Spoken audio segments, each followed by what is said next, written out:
Hi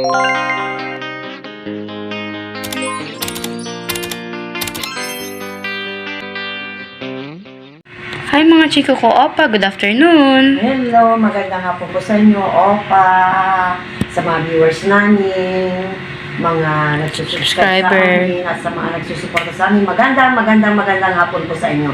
Nandito po kami ngayon po at ang ating pag-uusapan ay tungkol po sa Palay. para sa batang natakot.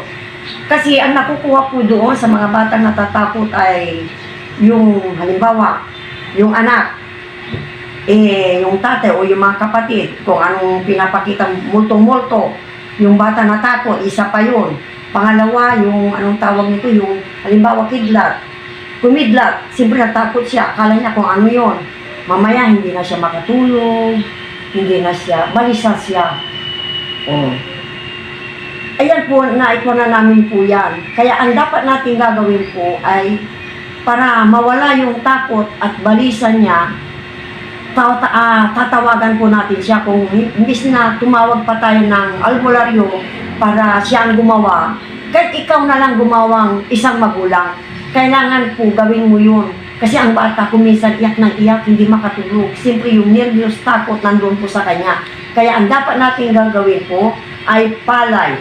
Ang palay na ito, kailangan 9 na palay. Ito may isa na ako naalis na anong pangalan nito ay palay. Ayan po, pilay. Palay po. 1, 2, 3, 4, 5,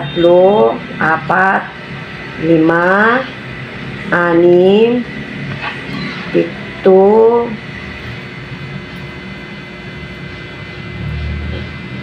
8, siyam. Kailangan po, buo yung palay po, buo po. Buo. Ayan po yung palay. Ayan. Saka yan po, naalis ko na kanina po yan. Ang unang gagawin natin ay ito, balatan po ninyo ito. Ito na po siya, oh. Ayan, yung pinagbalatan natin. Balatan natin po. Ayan. Ito po yung palay niya. Nakikita ba, anak? Ito. Yun guys, oh. Ito. 4, 6, 8, 9. 9 po na palay ang gagamitin natin. Hindi po pwede na maramihan. Kailangan 9 na palay. Pagkatapos po yung 9 na palay, umikot ka sa bahay ninyo. Kasama, ito po yung damit niya.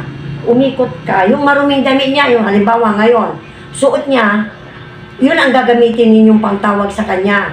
Maruming damit niya. Tapos, umikot ka sa bahay ninyo, pero magdasal ka. Isang, I believe, anong title nun, anak? Yung I believe in God. Yung I believe in God, isa, Apostles Club yata yun, I believe in God. Pangalawa, Our Father. Pangatlo, Hail Mary po. Ayan po. Tapos, hindi na natin bubuhatin yan, hindi na kasama yan. Ito yung lang damit po, lang. damit lang. Umikot kayo sa surrounding ng bahay, umikot. Tapos, umikot ka po. Dali-dali ninyo ito. Tapos magdasal ka ng I believe in God, the Father Almighty, Creator, Heaven and Earth. Ikot yan. Hanggang sa, hanggang bumalik ka. Hanggang matapos mo yung anong pangalan nito, yung Hail Mary, hanggang Hail Mary. I believe Hail Mary, I believe our Father, Hail Mary.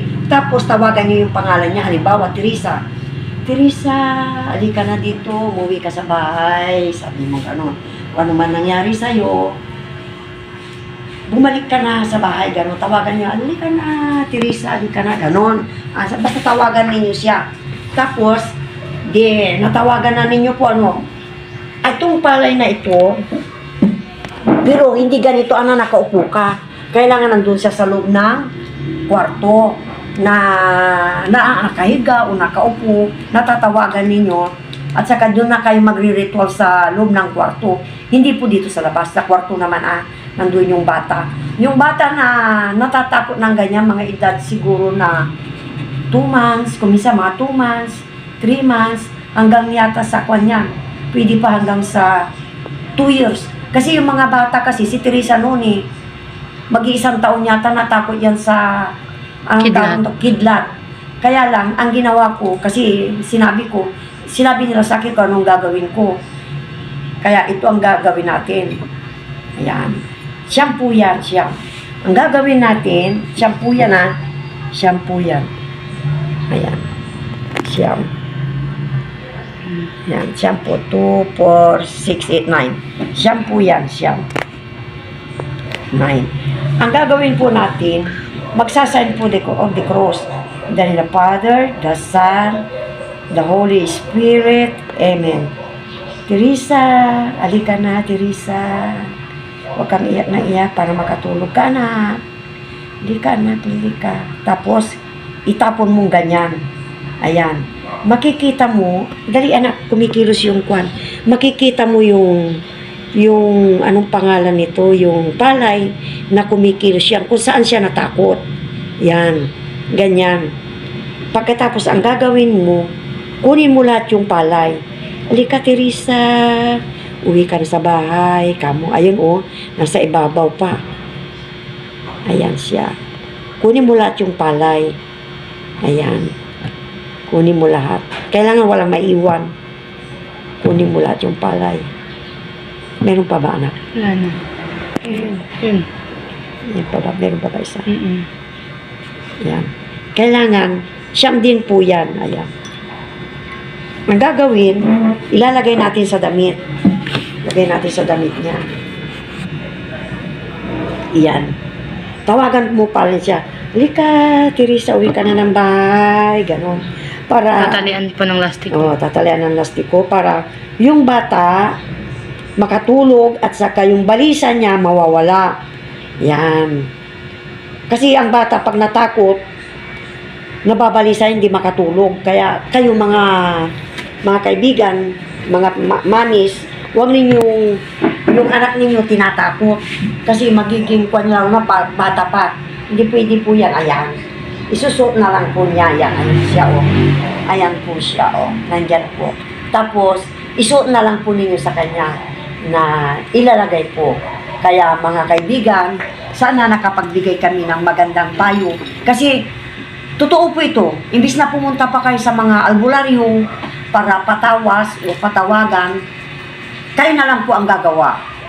Sana nakuha ninyo yung gusto namin ipayo sa inyo at magustuhan ninyo.